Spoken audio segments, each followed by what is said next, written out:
Океј, дечки, мислам дека може да почнеме.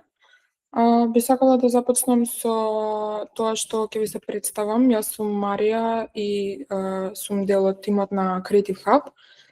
Накратко би сакала малце да ви ја представам нашата идеја како Creative Hub и плюс околу Академијата за софтвер тестинг. Така што можам да кажам дека ние сме едукативен центар кој веќе 8 години помага на млади луѓе да изградат кариера во IT, дизајн, маркетинг, човечки ресурси и така натаму. Значи, наша цел е едноставна, да ви дадеме практични знаења, вистински проекти и врска со компаниите кои вработуваат со цел нели да си промените кариера, да започнете нова кариера и слично. Денес ќе зборуваме за една од најпопуларните и најповарувани IT професии оваа година и изминатата, тоа е софтвер тестинг или како професија софтвер тестер. Работилницата ќе ја води Стефан Милановски. Тој е и наш предавач и професионалец со долгогодишно искуство во тестирање на софтвер и ќе имате можност не само да слушнете теорија, туку и да видите како изгледа реален тестинг процес и што точно прави еден тестер во компанија. Ако по денешна работилница почувствувате дека ова е нешто што сакате да го правите, да го работите, имаме една добра вест за вас. Сите што ќе се запишат на Академија за софтвер тестинг во следните 48 часа, ќе добијат дополнителен попуст од 100 евра на веќе моменталниот попуст од 700 евра, така што вкупно ќе имате 800 евра за упис, доколку се решите нели да се запишете во следниве 48 часа. Значи, ова ви е шанса не само да започнете нова кариера, туку да го направите тоа со голема нели заштеда и со тим кој ќе ве поддржи до, се до првото вработување. Јас не би одземала повеќе време, ви посакувам среќа, значи уживајте во работилницата, поставувајте прашања, бидете активни и еве, можеби денес е денот кога ќе направите прв чекор кон нова IT кариера. Ви посакувам среќа и му препуштам на Стефан да започне. Фала ти, Марија. Вака, здраво на сите, прво да ви се представам. Марија спомна, но и од моја страна, јас сум Стефан Милановски. Моментално вработен како QA инженер во Валтек. Имам искуство од скоро 7 години во индустријата. И пред да почнам со самото предавање, ќе се запознаеме со софтвер тестинг, некои основи, ќе видиме како се тестира фронтенд страница. Сакам да ви ја представам онака накратко самата академија, што ќе правиме на академијата, што ќе опфатиме, што е популарно кај нас во Македонија, што е популарно во светот и слично. Значи, класика почнуваме со запознавање со софтвер тестинг, каде што ќе видиме што е софтвер тестинг, ќе ги видиме основите на софтвер тестинг, ќе се запознаеме во какви околини, во какви тимови работат софтверските тестери, какви очекувања да имате кога ќе се вработите, какви состаноци, какви тимови, какви структури ќе ве очекуваат понатака. После тоа, како ќе ги поминеме тие основи, почнуваме со мануелно тестирање, односно ќе видиме што е тест анализа, ќе видиме како да анализираме апликации и бекенд и фронтенд. Ќе почнеме да пишуваме кейсови, односно сценарија по кои што ќе тестираме подоцна и мал дел и денеска ќе го дзирнеме тоа, ќе видиме како оди процесот.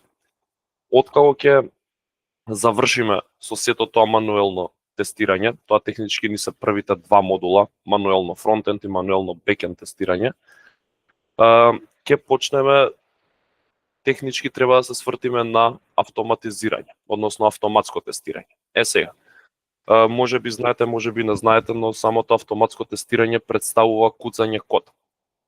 За ние да можеме да почнеме да куцаме код, ние прво треба да научиме објектно ориентирано програмирање, па потоа да се свртиме на автоматско тестирање. Така што од мануелното нема одма да одиме на автоматско тестирање, туку ќе учиме објектно ориентирано програмирање, конкретно во програмскиот јазик Java, каде што ќе се запознаеме со сите основи, со сите принципи на објектно ориентирано програмирање, ќе правиме домашни, ќе правиме вежби, кои што да ќе бидат testing related, но конкретно ќе бидат фокусирани да не научат на логика. Како функционираат машините во позадина, како функционира самиот јазик во позадина и слично. Откако ќе завршиме со објектно ориентирано програмирање, почнуваме со автоматизирање на работите, односно сето тоа што сме го поминале мануелно, каде што мануелното тестирање е буквално имаме пред нас маус и тастатура, имаме кейсови, односно сценарија, и одиме по тие, кликаме апликации и чекаме некаков ауткам за да извалидираме дали апликацијата работи како што треба или не. Сега, сето тоа од мануелно одиме на автоматизирање, каде што сите тие работи кои што сме ги правеле мануелно почнуваме да учиме како да ги автоматизираме. Затоа што нели живееме во свет каде што се автоматизира, се оди побрзо, чисто за да се заштеди време и за да се заврши поголем обем на работа. Каде што почнуваме со бекенд автоматско тестирање, потоа продолжуваме со фронтенд автоматско тестирање. За на крај поминуваме исто така и датабази. За на крај целото знаење да го споиме и да направиме еден проект каде што имаме апликација. Конкретно апликацијата е земена од Академијата за програмирање, од Creative Hub. И таа апликација, они што ја имаат искуцано, ние како тестери ја зимаме, ја сетапираме локално на нашите машини и почнуваме да ја тестираме истата. И бекенд, и фронтенд, и од датабаза аспект. Тоа ќе биде за окружувањето на самата академија, каде што ќе ги опфатиме сите аспекти. И тука доаѓам до мојата следна точка, каде што во апсолутно сите фирми во Македонија, а и во светот, се тестира тоа. Значи се тестираат сервиси, односно се тестира бекенд, се тестира фронтенд.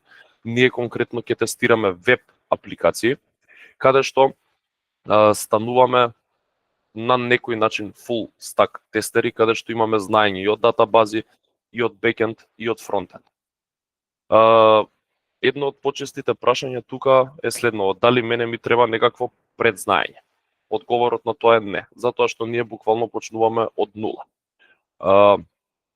Самата програма ја имам јас лично направено, по тоа што мене, на мои пријатели, на мои колеги им требало за да иницијално влезат во индустријата, а потоа со истото знаење брзо да напредуваат во истата. Затоа што да, ние ќе научиме како да станеме почетници тестери и ќе ги научиме основите, но на академијата не го поминуваме само тоа, туку учиме да изградиме еден тестинг фреймворк со тестови, со сценарија од 0 до 100, каде што ги поминуваме сите аспекти и веќе тоа се таскови на малце по-сениорски тестери, но сето тоа ние на самата академија го покриваме.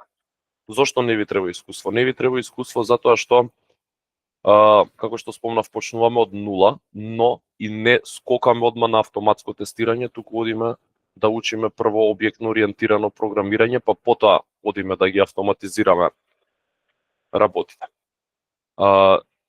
Исто така имам поставено часови каде што ќе се запознаеме со AI алатки, односно ChatGPT, ќе видиме како да го имплементираме ChatGPT во нашите секојдневни обврски. Исто така имам направено час каде што на самиот тој час одиме низ прашања кои што најчесто, да не кажам 90-95% ги поставуваат на самите интервјуа. До сега од 4 групи така нешто имам вработено околу 5-6 луѓе, каде што сите после тоа дошле и ми кажале: Стефан, тие прашањата на интервју. Каде што ве спремам, ви кажувам како и да се поставите, ви кажувам некои tips and tricks, ви едноставно ви кажувам како да се поставите и што да очекувате од другата страна.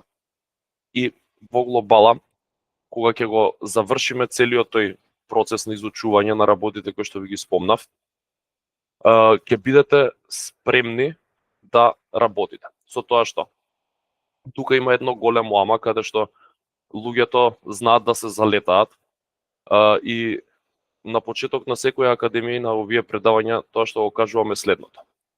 За вие да успеете да се вработите, треба да бидете максимално во самата академија. Односно, што значи тоа? Да пишувате домашно, да поставувате прашања, да истражувате и самоволно, па да доаѓате да ме препрашувате. Да ги правите, како што спомнав, сите домашни, сите проекти и едноставно да бидете активни. Затоа што многу е битно, кога почнувате да учите нешто ново, нели нормално вие тоа не го знаете одма, туку има процес кој што треба да се помине прво за вие да сватите што не знаете, а отпосте кога ќе сватите што не знаете, да почнете да ги сваќате тие работи, да истражувате за истите.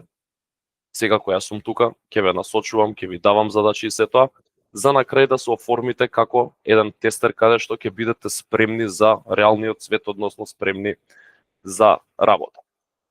И мојот совет за не само за тестинг академија, за било која академија е кога ќе се запишете на една академија, не се вложувајте делумно 50-70%, внесете се 150%, затоа што академијата е околу 5-6 месеци, нели секако не брзаме, тоа е најбитно. Ако има потреба од дополнителни часови на крајот на академијата, ги додаваме тие часови, нели за да поминеме на материјалот, за да се вратиме на нешто ако има потреба, или пак негде сме биле поспори, па сега имаме потреба од нешто дополнително. И едноставно цел тој процес од 5-6 месеци, онака правите на некој начин, ја го нарекувам локин, каде што сте апсолутно максимално фокусирани на целта, и ако сте максимално фокусирани на целта и ако одите кон неа, нема да не успеете. Така што пред да почнам со самото некој начин предавање, дали имате нешто да ме прашате?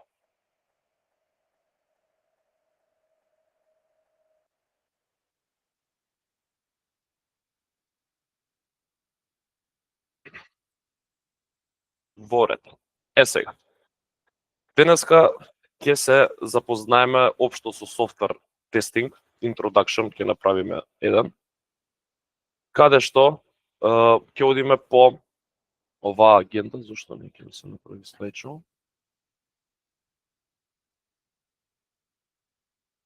Нема скаде ќе одиме.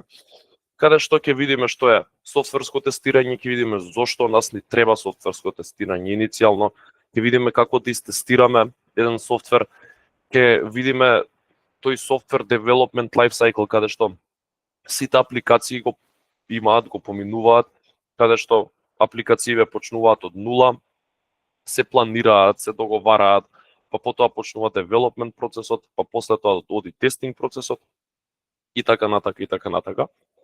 Ќе видиме какви типови на тестирање има, некоја главна поделба, ќе видиме што е тест анализа, што е тест кейс дизајн и ќе видиме што е тест execution. Ако имате некои прашања, значи или пишете ги на чат, или слободно unmute, прекинете ме, нема никаков проблем. Исто така ќе ви дадам една мини вежбичка за чисто да осетите дали нешто ви лежи или не. Тоа што сакам исто да ви спомнам е како имам влезено во самава индустрија, односно во софтвер тестингот на факултет. На првата година, две, не ми одеше толку добро, нема да лажам, каде што не го сваќав програмирањето, нешто кој знае колку, но трета година нешто почнав да сваќам, да опипувам, и имавме час на факултет исто поврзан со софтверско тестирање, каде што имавме многу добар ментор. И тука сватив дека колку што може ментор и професор да ти помогне, толку може и да те уназади. Така што самиот тој ментор мене лично многу ми има помогнато и буквално откако го заврши факултетот ме викна кај него во Ендава и таму почнав со моево патешествие во софтвер тестингот, каде што тој ментор ми кажа една многу интересна приказна за да која што иницијално ме привлече према софтвер тестингот. Затоа што самата IT индустрија се дели, нели, на повеќе сфери, но тие техничките сфери се девелопери, девелопмент и софтвер тестинг, каде што девелоперите ги градат апликациите, а ние тестерите пробуваме да ги скршиме, да најдеме багови, да најдеме, односно иницијално да потврдиме дали апликацијава работи како што треба или не, и да пробаме да ја скршиме, односно да најдеме некој момент, некој делче од истата, каде што ќе направиме некоја акција, ќе се случи нешто, каде што ние ќе докажеме дека апликацијата не е перфектна. Откако една апликација ќе се издевелопира, апсолутно ниедна не е перфектна и сите имаат багови, наше е ние да ги најдеме. И приказнава која што мене ме привлече е следнава. Менторката кажа, значи, вие на бебенце, кога ќе му дадете играчка кола, бебето, пред да почне да ја вози колата, се друго ќе направи пред да ја вози. Значи, ќе почне да ја гризе, ќе ја мава, ќе ја фрли, ќе проба да ја скрши. Истото е и со софтверското тестирање. Значи, девелоперите нас ни даваат апликација и ни викаат, еве вие, пробајте да ја скршите, пробајте да најдете багови и ние наоѓаме багови, им ја враќаме апликацијата. Технички ние тестерите ги наоѓаме проблемите и на некој начин им ги враќаме на девелоперите, они сами да си ги решат истите. Стефан, извини, само пред да продолжиш, сакам на кратко да те прекинам. Да, слободно. Сакам да ги известам присутните дека на линкот што ви го испрати сега колегата Томче во порака, ако можете само да го потврдите вашето присуство, бидејќи таму ќе може да си оставите мејл со цел да ви испратиме сертификати како нели доказ за присуство на оваа работилница. Само потврдете си го присуството и во текот на оваа недела на мејл ќе ви ги испратиме ние сертификатите. Се извинувам што те прекинав, слободно продолжете. Нема, Гале Марија. Фала ти. Сега, да, исто така, самите презентации, затоа што приметувате и оваа е на англиски, самите предавања, значи, одат на македонски. Но, презентациите и терминологиите кои што ги употребуваме во IT сферата е многу подобро кога ќе се научат на англиски јазик, затоа што преводите од истите тие термини на македонски многу чудно звучат, а и општо, да не претерам, ама еве 80-90% од работните места многу ретко луѓето, дури и од македонски, од фирмите кои што се во Македонија, не работат на македонски продукти. Работат со странски тимови, работат со луѓе кои што, нели, апсолутно сите комуницираат на англиски јазик, така што предавањата се на македонски, презентациите се на англиски, одат, читаме дефиниции, објаснувам, правам паралела англиски-македонски и на тој начин имаме едно знаење каде што го имаме, нели, генералното значење, генералните поими, каде што ако ги слушате истите на македонски, можно е малце да бидете збунети. Може сега да се уплашите ако не го познавате добро англискиот. Имало студенти кои што не го познавале добро англискиот и се снашле апсолутно без никаков проблем низ презентациите, затоа што не е поентата вие да бидете гениалец кој што зборува течно англиски, чисто треба само да разбирате. И дури јас се зачудив кога почнав да работам, затоа што мислев дека сите предобро зборуваат англиски, сите знаат премногу, но кога почнав да сваќам, нели, какви се луѓе работат во самата индустрија, сватив дека доволно е само да разбирате и доволно е само да знаете да се разберете со другите. Падежи, времиња, сега тука да гаѓаме, да се стресирате дали сте го погодиле нештото, апсолутно не е битно. Битно е, како што спомнав, само да знаете да се разберете. Сега, ќе почнеме. Првата дефиниција на некој начин е што е софтверско тестирање. Software testing is the process of evaluating and verifying that a software product or application does what it is supposed to do. The benefits of testing include preventing bugs, reducing development costs, and improving performance. Што е тестирање? Генералната дефиниција. Тоа што спомнав. Имаме апликација некаква. Ние на таа апликација како тестери треба да извалидираме одредени работи, односно да потврдиме дека апликацијава работи како што треба да работи. Сега, исто така спомнав дека апсолутно ниедна апликација не е перфектна и сите апликации од страна на тестерите ќе бидат најдени некакви проблеми. Самите бенефити на софтверското тестирање е: имаме апликација, пред таа апликација да искочи во официјална употреба на реални корисници, таа апликација да биде истестирана од страна на софтверските тестери или од QAs, каде што се наоѓаат сите проблеми и сите тие проблеми се сретуваат пред таа апликација да отиде на официјална употреба. Зошто е многу подобро да се фатат сите проблеми пред апликацијата да отиде на официјална употреба. Ќе земам еден прост пример каде што им карикираме дека имаме некаква апликација која што продава карти, не знам, за концерти, за настани. И сега истава апликација не е истестирана. Таа апликација, кога ќе отиде на официјална употреба, може да ја нападнат многу јузери одеднаш. Сега, замислете дека на таа апликација паѓа тој payment систем и вие не можете да си купите карта, има некаков проблем со тоа. И самиот тој проблем тука прави многу големи загуби на апсолутно секоја страна. Значи и самиот клиент кој што побарал од вас да ја направите апликацијата, он губи, нели, корисници и пари. Вие како development тим губите репутација, а најглавното, самите крајни корисници не добиваат карти за настаните. И тука е многу поскапо да се реши тој проблем во таа касна фаза каде што веќе кориснициве се нафрлиле на апликацијава за да ја користат, отколку таа апликација да биде истестирана пред да искочи во официјална употреба, да се потврди дека нема никакви проблеми, па потоа да отиде на продукција, се нарекува тоа, односно во официјална употреба. Зошто ни треба софтверско тестирање? Reducing the cost of the mistakes that the developers make. Тоа што го спомнав сега. Што порано се таргетира некој проблем и се реши истиот, што порано се случи тоа е поевтин проблема.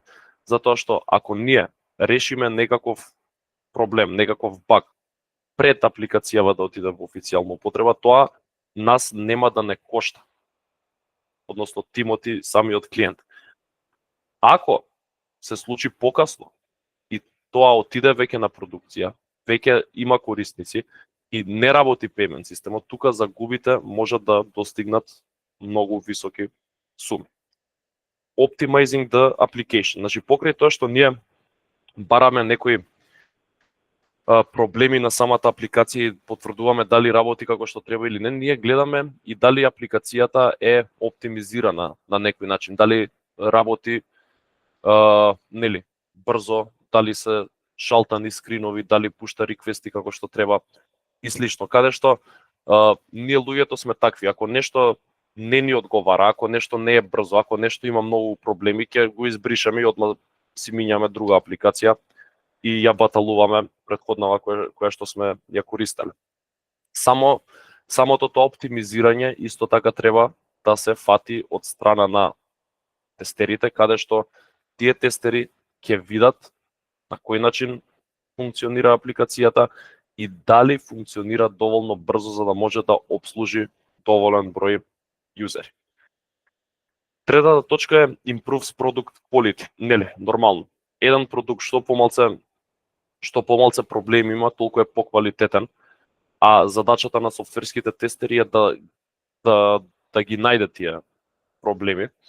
Каде што чим тестеров ги најде тие проблеми, како што спомнав, ги враќа кај девелоперот, девелоперите си ги фиксаат и потоа ги враќаат на повторно тестирање кај самите тестери. После вика improve safety of the applications. Секако, чим нема проблеми, тогаш сигурноста на апликацијата е многу голема. И општо сите познати брендови, како што се, не знам, YouTube, Facebook, Meta, не знам, Instagram, Spotify и така натака, имаат момент каде што нивните апликации се сигурни, се брзи, се оптимизирани. И тука они, покрај тоа што даваат некаков сервис, некаква услуга, имаат и многу добар начин на кој што ја даваат таа услуга, односно тој сервис, каде што цел тој процес е многу оптимизиран и е брз. И е на добар начин, односно има добар изглед, интересни апликации, бои, па некои ефекти и слично. И последната точка вика making sure that the end product fits the expectations of the customers and makes them happy. Тоа е тоа. Customers, крајни корисници. Крајните корисници се целта на апсолутно сите апликации. Ако ние немаме задоволни крајни корисници, апликацијата и не може слободно да се каже дека не е толку успешна.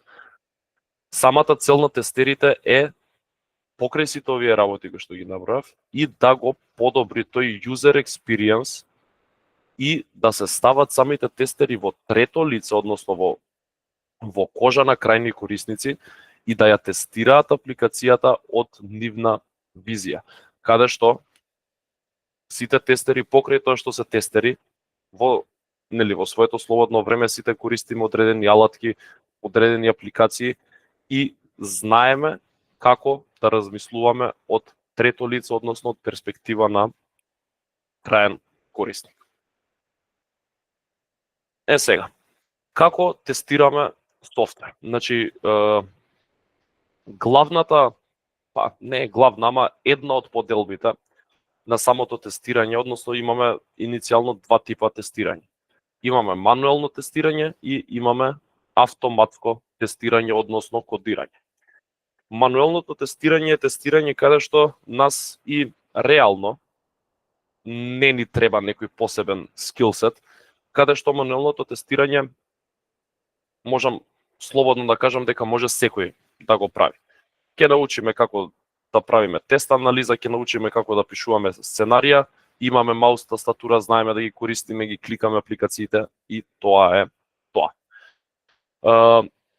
И технички мануелното тестирање нели нормално апсолутно е се уште присутно, каде што порано повеќе се вработуваа мануелни тестери. Технички ние кога ќе го завршиме модулот за мануелно тестирање, ние комотно можеме да бараме работа за мануелно тестирање. Сега, работите за мануелно тестирање и не се толку популарни, има некоја ваму таму, ама нема премногу огласи за истите. Затоа што пред да почне таа криза во IT, од која што веќе светот е доста опоравен, не беше таа криза само во IT сферата, туку беше општо на глобално ниво од секој можен аспект, но главниот аспект беше економски. Сите тие, ќе ги наречам газди на компаниите, сватија дека ако некој може мануелно да тестира, таа работа ќе му ја даде на автоматскиот тестер, каде што ќе автоматскиот тестер ако знае да автоматизира, знае и мануелно да тестира, да клика. И се смали обемот на побарувачка, затоа што сите во таа криза, сите газди си ги повлекоа парите, немаше доволно буџети, но од таа криза веќе скоро целосно е вратена нели назад, нема криза веќе, каде што самите принципи останаа, не се сменија. Каде што веќе мануелни тестери се бараат, не толку како порано, но вие како тестери ќе тестирате мануелно, иако сте автоматски тестер. Автоматските тестери технички пред да почнат со тестирање, пред да почнат со куцање код, они мора да ја свртат апликацијава, да ја раскликаат, да видат како се однесува, па после почнуваме да куцаме код. Доаѓаме сега до автоматското тестирање, каде што, нели, во заграда пишува кодинг, кодирање. За автоматски тестер мораме да знаеме да куцаме код. Куцањето код не е ништо спектакуларно тешко. Се учи со доволно труд, доволно фокус и доволно вежбање и секако многу упорност. Каде што автоматското тестирање е момент каде што се што правиме мануелно, имаме начин, надворешни библиотеки, код, каде што буквално мануелните постапки на тестерите ги преведуваме во код. Конкретно на нашата академија учиме Java програмирање, со Java код ги правиме сите останати постапки кои што сме ги правеле мануелно. Тане има некое прашање до тука?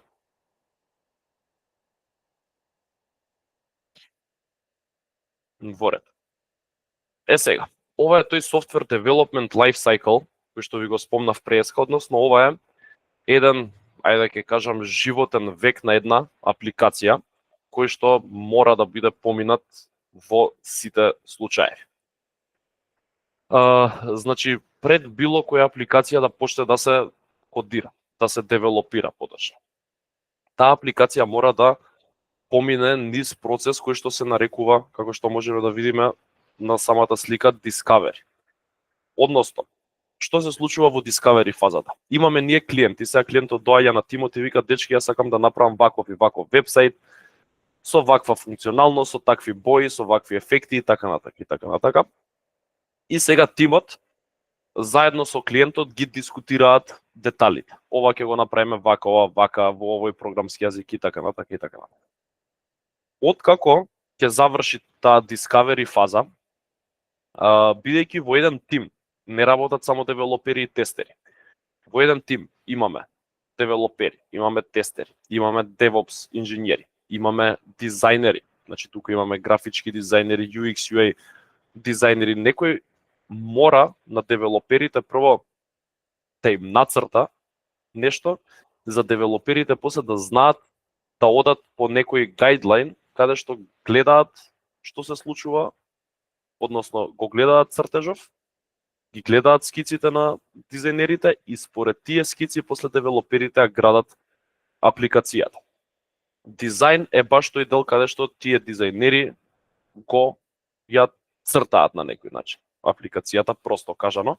Не баш цртаат, но користат алатки каде што ја дизајнираат апликацијата. Откако ќе заврши тој дизајн процес, одиме на третиот процес, каде што доаѓа таа девелопмент фаза. Девелоперите ги гледаат тие скици и почнуваат да девелопираат. Односно, девелопмент процес е процес на изградба на апликациите. Значи, откако ќе заврши девелопмент процесот, технички ние имаме некаков продукт, но тој продукт е далеку од готов.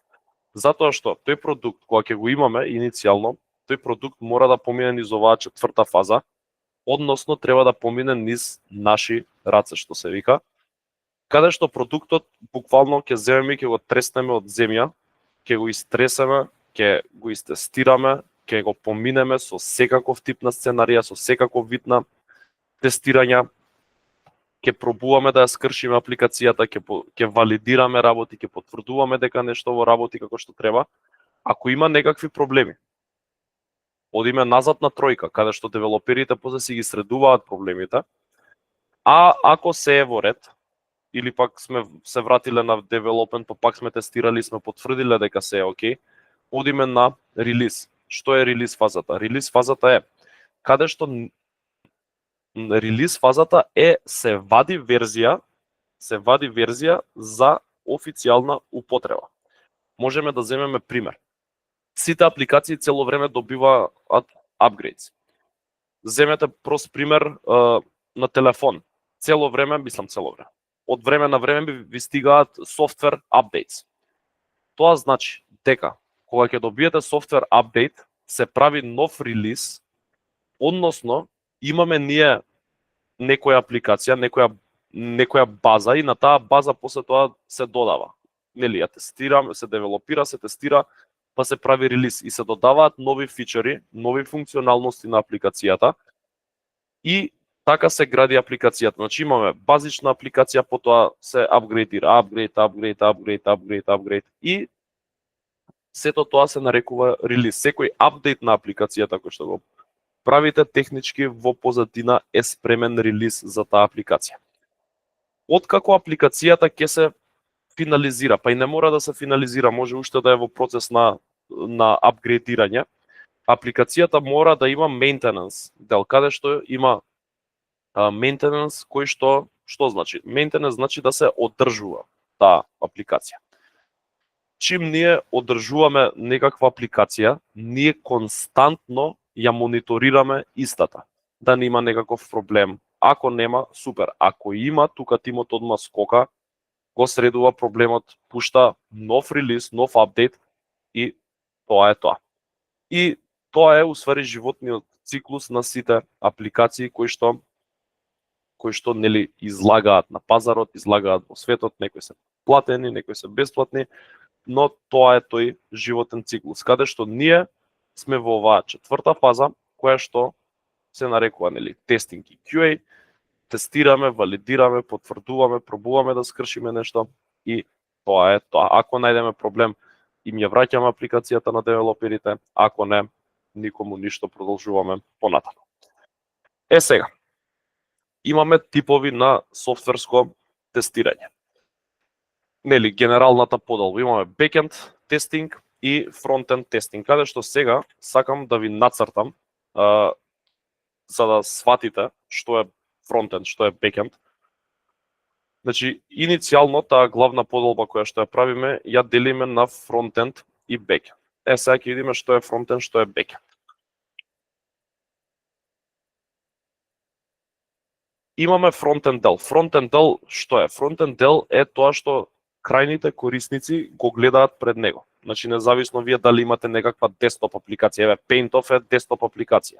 Тоа што го гледаме тука пред нас е фронтенд. Или пример мобилна апликација, не знам, Facebook, Instagram. Тоа што го гледате пред вас, копчињата, сликите, постовите, сториња, сето тоа се нарекува фронтенд. Или YouTube, пример.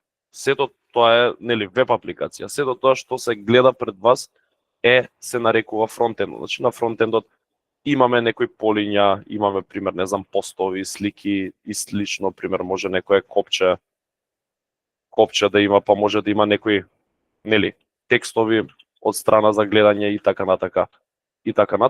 И сето тоа се нарекува фронтенд. Сега, фронтендот мора некој да го снабдува со тие информации. Фронтендот мора да има некаква логика. Таа логика се влече од самиот бекенд дел, каде што бекендот е составен од два дела. Едниот се нарекува API, односно сервис, layer, и другиот се нарекува дата база.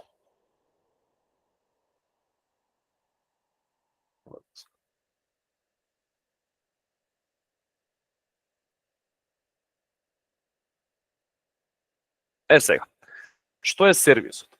Сервисот е на некој начин комуникација помеѓу фронтендот и дата базата, каде што фронтендот има различни типови на реквести, се нарекуваат тие, каде што фронтендот некој пат бара информации од базата, пример, одите на нечив профил и сега дур се лоадира профилот на Facebook, што се случува? Фронтендот оди до сервисот, му вика побарај ми ги од базата тие информации за тој човек. Бекенд сервисот комуницира со базата, во базата има рекорди, односно записи за тој профил и вика во ред го најдов, еве ти го назад и API-то иде и му го враќа после тоа на самиот фронтенд и на фронтенд апликацијата ние ги гледаме сите тие информации, кои што се чуваат во дата базата. Значи дата базата служи како складиште на информации. Пример, кога ќе влезете на Facebook профил, тој Facebook профил што има? Име, презиме, датум на раѓање, може да има, нели, окупација, што работи, дали студира, има слики, има постови и така натака и така натака. Сите тие информации се складирани во самата таа датабаза. API сервисот по пат на реквести ја држи на некој начин логиката, каде што фронтендот му вика: ми треба тоа и тоа. API сервисот иде, зима од база, му дава на фронтендот. После тоа фронтенд, или пример, имаат за да се најавите. За да се најавите, односно да креирате некаков акаунт на некоја страна. Што се случува? Таа страна, фронтендот, запишувате име, презиме, мејл, одредени информации, стискате create. Што се случува тука? Значи, тука фронтендот не бара некакви информации од датабаза, туку ги собира, ги праќа на API сервисот и API сервисот ги праќа до базата и креира нов рекорд, односно нов акаунт. И сега тука ние на самата академија ќе видиме какви типови на реквести, како да ги тестираме, како да тестираме фронтенд, како да тестираме бекенд, како да тестираме база, како да тестираме едно end-to-end целосно flow, каде што покрај тоа што се фокусираме на тестирање, учиме и на работи каде што како функционираат во позадина компјутерите. Како да пазите да не претерате со записи со база. Значи, учиме на ситници каде што покрај програмирање, покрај тестирање, учиме и многу други работи кои што се и генерално знаење, но и малце подлабинско знаење за како работат системите во позадина. Затоа што можете да станете тестер без тие знаења, но кога ќе сватите како работат системите во позадина и кога ќе имате подлабинско размислување и знаење за нештото, многу полесно ќе ги наоѓате проблемите, ќе знаете што да направите во кој момент и слично. Така што тоа е околу типовите на тестирање и разграничување на фронтенд со бекенд. Дали имаме тука некоја прашање?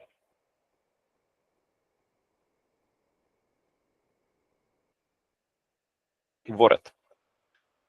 Сега, секој тестинг процес како почнува? Значи, ние добиваме од самите девелопери некаква верзија на апликацијата и ние сега таа апликација треба да ја истестираме. И сега ние не скокаме одма, ајде ќе ја тестираме апликацијава. Мора да направиме ние план, каде што ќе кажеме: имаме процес на тест анализа и во тој процес на тест анализа ние прво гледаме што имаме пред нас. Го анализираме нештото и според анализите кои што ќе ги направиме, ние после тоа пишуваме сценарија по кои што ќе се водиме и после по тие сценарија во последната фаза, во тест execution фазата, ние ги извршуваме тие сценарија и го тестираме нештото. Но прво со тест анализа. Со тест анализа секој пат пред да се почне со тестирање мора да се направи анализа. Значи мора, задолжително. Што е технички анализата? Вика, first and one of the most important steps of the testing process. Значи, иако звучи анализава и сега ќе го гледам ова како работи, иницијално така звучи, но тука со тест анализата правиме темел на нашето тестирање. Правиме темел на она што ќе дојде подоцна. И да, подоцнежните процеси можда се, ќе кажам во наводници, побитни, но ние на самото тестирање, односно на зградава, ако ставиме лош темел, после прв земјотрес ќе отиде зграда. Затоа тест анализата мора да биде многу детална, многу длабока, мора да навлеземе во истата каде што ќе видиме, ќе размислиме, ќе видиме пред нас што имаме. Па како да тестираме, па правиме тука некои планови, па после тоа откако ќе комплетно ќе го анализираме нештото, одиме на самите тест кейсови. Тест анализата, што вика? Activity that defines what needs to be tested. Значи, ние тука дефинираме што треба да истестираме во подоцнежните фази. И Последната точка е review the product and define the test objectives. Каде што ние го гледаме тоа што е пред нас, правиме некакво ревју на продуктот и ги дефинираме тест целите. Каде што викаме, да, гледам ја што треба да истестирам и според тоа гледиште на што треба јас да истестирам, ги дефинирам целите. Односно викам, ја треба да го истестирам ова, а целта на тоа тестирање ќе ми биде тоа и тоа. Значи секој пат кога правиме некакво валидирање, цело време имаме некаква цел. Цело време имаме краен резултат. Никој пат не тестираме што е зборот на шашма или на слеп. Значи секој пат имаме некаква цел, секој пат имаме некаков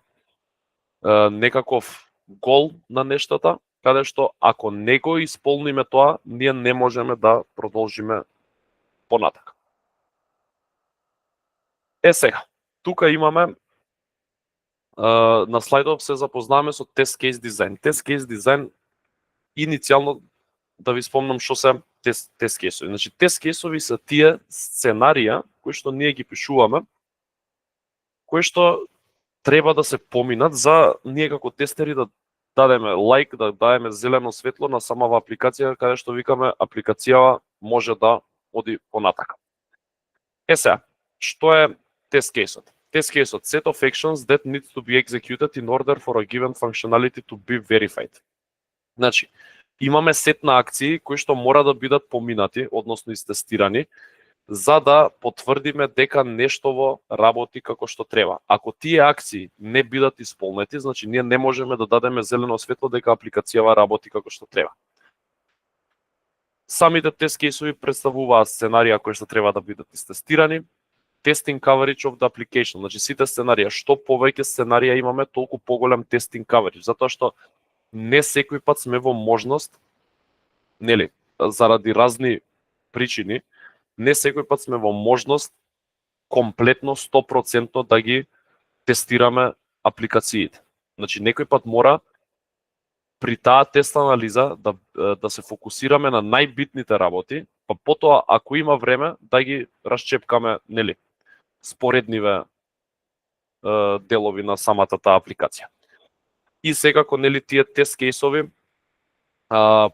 поминуваат позитивни и негативни сценарија, затоа што секоја апликација има позитивни outcomes, но има и негативни сценарија кои што исто така треба да се истестираат. Пример, негативни сценарија се пример сакате да се логирате некаде, го утињате юзернеймот, го утињате пасвордот, ги утињате двете, ги оставате празни и така натака. Сега ќе видиме како ние да истестираме една фронтенд апликација, ќе напишеме некој тест кейс за SOS демо. Сама во оваа апликација исто така ја тестираме и на академијата, каде што имаме пред нас логин скрин. И сега, тука имаме еден тест кейс дизајн, каде што тест кейс дизајнот што ни вика? Значи прво имаме одредени атрибути. Тест кейс ID што ни е? Тест кейс ID ни е кој тест кейс порета? 1, 2, 3, 4, 5. Значи можеме да ги крстуваме како сакаме. TC01, можеме само 01, можеме тест кейс 7. Значи апсолутно како сакаме. Еве ќе одиме ние по презентацијата 01. Сега. После тоа имаме тест кейс description, односно објаснување на тој тест кейс. Сега, ние ќе го направиме првиот тест кейс, каде што ќе сакаме да се логираме на странава успешно. Сега, овие юзери не ги гледаме, значи ќе се логираме со стандардниот юзер. Сакаме да направиме логин со стандарден юзер, каде што внесуваме юзернейм, валиден юзернейм, внесуваме валиден пасворд, се логираме и стигаме некаде. Значи, тест кейс descriptionот тука ќе ни биде valid или можеме да го крстиме successful login to products page. Products page ни е овој page тука. После тоа имаме test steps. Односно, тоа се чекорите кои што треба да ги поминеме. Ајде, сега ќе се вратиме за да видиме кои чекори ги поминавме тука. Значи, чекорите се, викаме Enter valid username. После викаме Enter valid password и на крај последната постапка е клик login button. Тоа ни се чекорите кои што треба да ги направиме за да видиме дали нешто работи како што треба или не, дали ќе не логира успешно со валидна тест дата. После тоа, викаме тест дата. Тест дата што ни е? Тест дата ни се вредностите кои што ги внесуваме во полињата, во текст боксовите. Сега, тука имаме username. Username-от ни е стандард user, имаме password, кој што ни е овој тука. После тоа имаме expected results, каде што expected result што ни е очекуваниот outcome на апликацијата. Значи, очекуваниот outcome ни е нас user is redirected to the products page. Односно, при логин, при внесување на валиден username и валиден password, юзерот да го однесе на products page. И после тоа вика actual result и имаме статус. Сега, ние што правиме кога тестираме? Го правиме следново. Ја отвараме апликацијата пред нас. Го имаме тест кейсот, ја имаме тест датата. И викаме, треба да внесам валиден username, треба да внесам валиден пасворд, треба да кликнам логин копче. Во ред, внесувам валиден username, валиден пасворд, што ми е третата акција, клик логин button. Океј, не носи на products page-от, не носи. Значи, actual резултатот не е ист како expected-от и сега тука стварна преференца, стварно, дали ќе го пишете вака, дали ќе пишете as expected. Значи, апсолутно, нели, на вас е како вас повеќе ви лежи. Така што, кога ќе ги споредиме expected резултатот, односно очекуваниот резултат, со резултатот кој што сте го добиле од самото тестирање, односно од извршувањето на чекорите од тест кейсот, пишувате статус past. Дека овој тест кейс е поминат и можете да одите на следниот.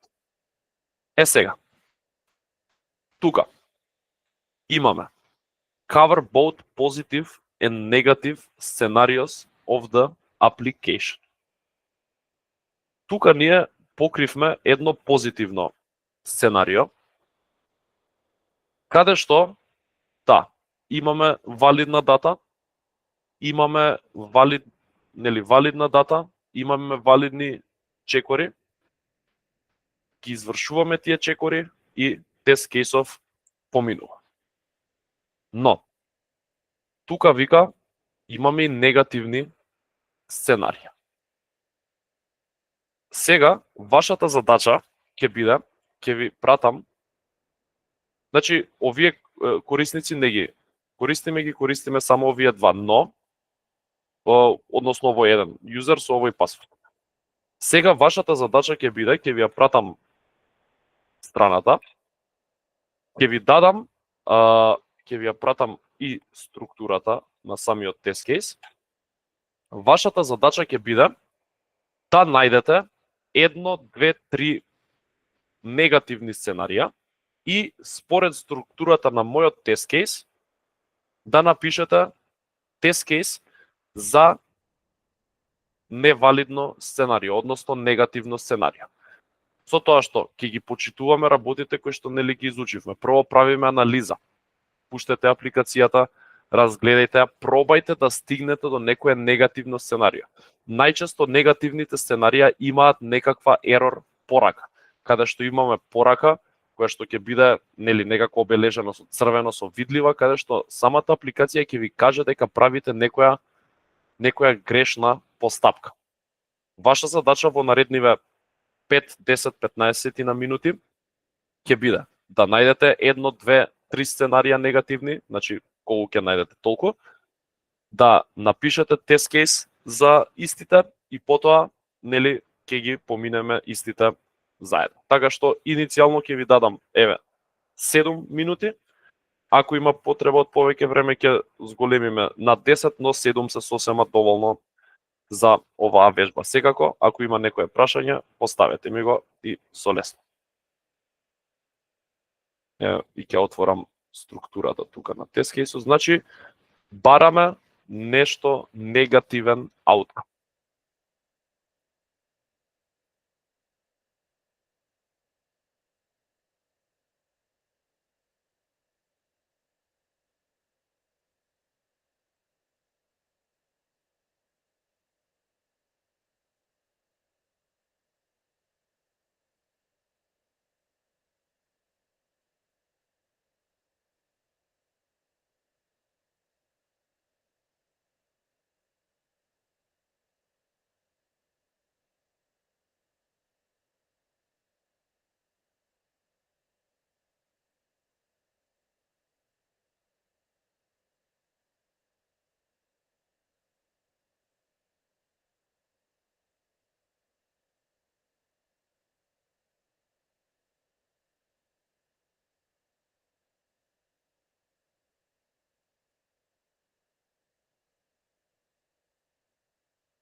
Дечки, дали успеавте да најдете некое негативно сценарио?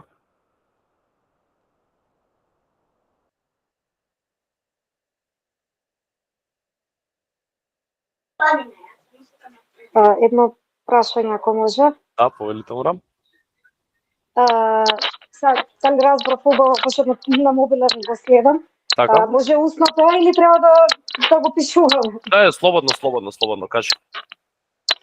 Океј, чисто се радам дека добро го разбрав, доколку внесеме точен юзернейм и погрешна лозинка, автоматски, нели, ќе ни исфрли incorrect username or incorrect password. Тоа би било негативно сценарио, така? Точно така. Супер.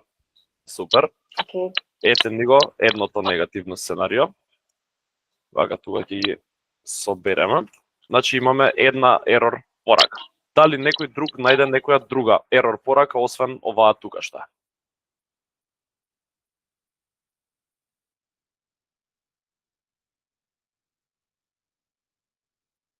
Еве што ако ги оставиме празни и да стиснеме, опа, имаме друга ерор порака.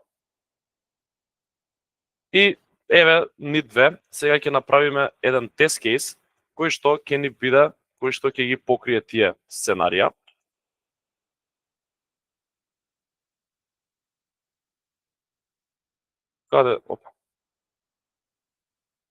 Каде што одиме со тест кейс 2 и имаме сега unsuccessful login to products page, каде што викаме username and password blank, односно ги оставаме празни. И сега тест степовите што се enter valid username, тука ќе leave username field empty. Истото ќе ни биде и за password. И викаме клик. Сега. Тест датата, тука технички немаме ништо да ставиме, можеме вака да ставиме дека ќе оставиме празно. Нека немаме ништо во нив. И expected резултатот ќе биде error message saying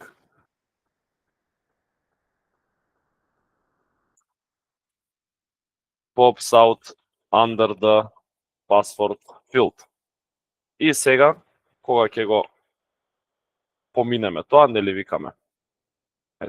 Вака, го оставаме username празен, password празен, стискаме логин, ја добиваме таа порака, викаме тоа е тоа што сакаме да го добиеме, одиме статус past.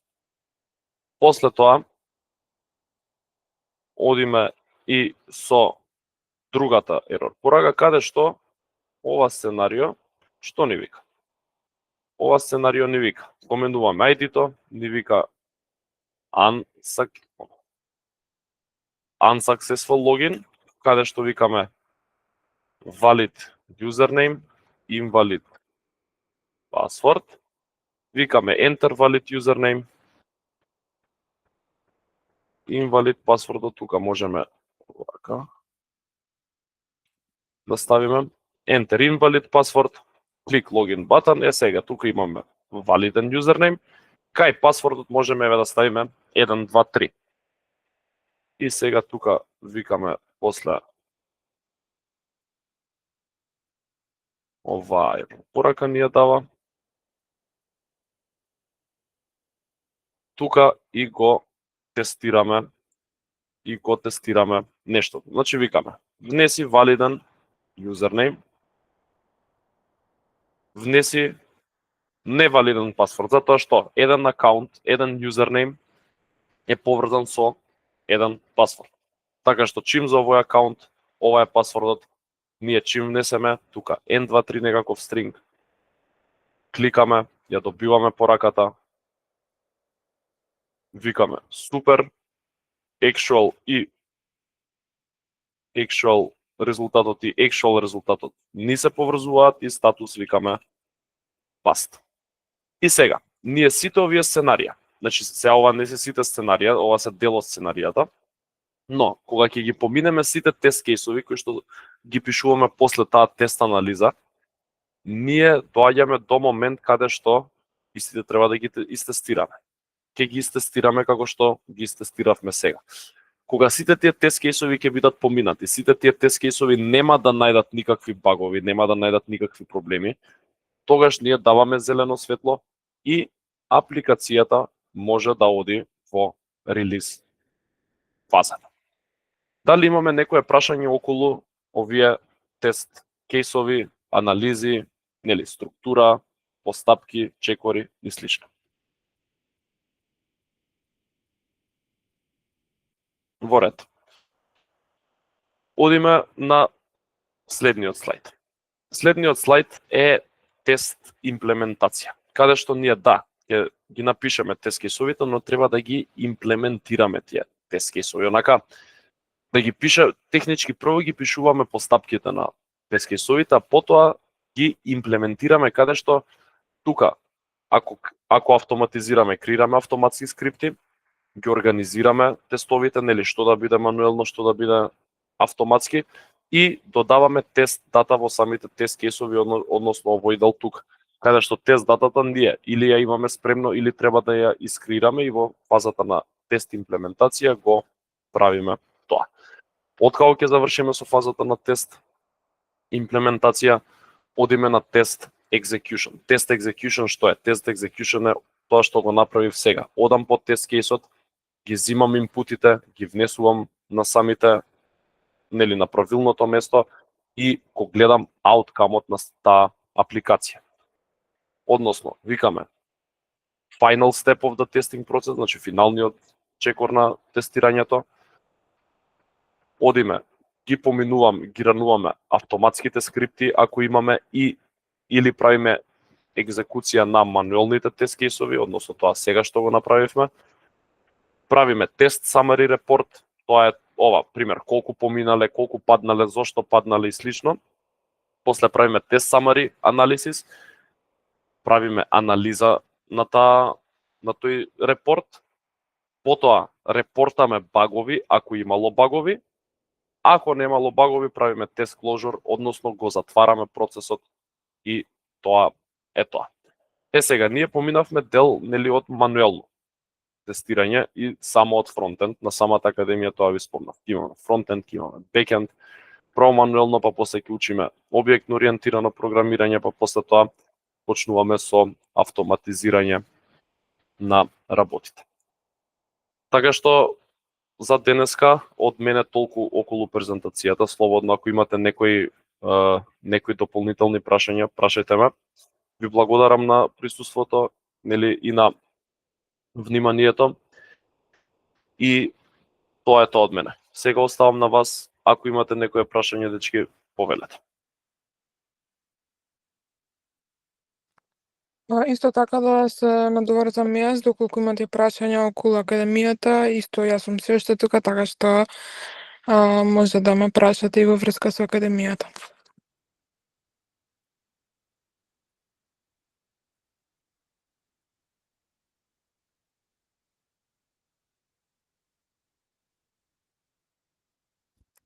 Доколку немате прашања, јас во чат ви ги оставив нашите контакт информации, телефонското бројче, имейл адресата, така што секој работен ден од 9 до 5 часот може да не добиете на мејлот и на телефонското бројче. Да напоменам уште еднаш дека во текот на оваа недела, нели, ќе ги добиете сертификатите и добивате, нели, дополнителни 100 евра попуст за упис како благодарност за присуство на оваа работилница, и истиот може да си го искористите во наредните 48 часа. Јас ќе кажам благодарам за присуството, благодарам за заинтересираноста и се гледаме, нели, во следна прилика. Стефан, ти благодарам многу и тебе, и ви посакувам на сите убава вечер и пријатно од мене. Чао, чао, не сте. Поздрав.